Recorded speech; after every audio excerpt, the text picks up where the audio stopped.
Hi, my name is Lauren Meyer. I am the Global VP of Delivery and Head of North American Operations for Mailjet. My main role with the company is basically to help our customers get their messages into the inbox.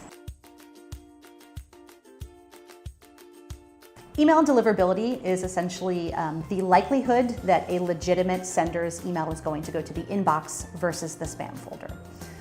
Oftentimes we hear a little bit of confusion between deliverability and delivery rates. So delivery rate is essentially your ability to have your message sent from your ESP or from your internal MTAs and make it to the other side, right? So if you're sending to Gmail, being able to have Gmail accept that message into their system.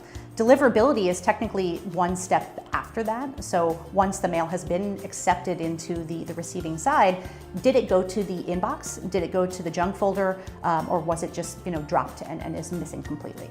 The initial things that you should look at when you're considering how to improve your deliverability are really bringing in a clean list of contacts who really would love to receive mail from your brand, okay? So getting permission from those users and setting their expectations and growing a list of engaged folks is very, very important.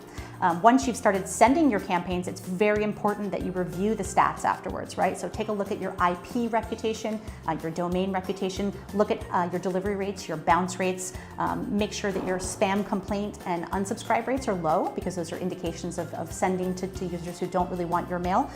Also take a look at your open and click rates and see if there's a way for you to improve the engagement and get your customers to be opening and clicking at higher rates.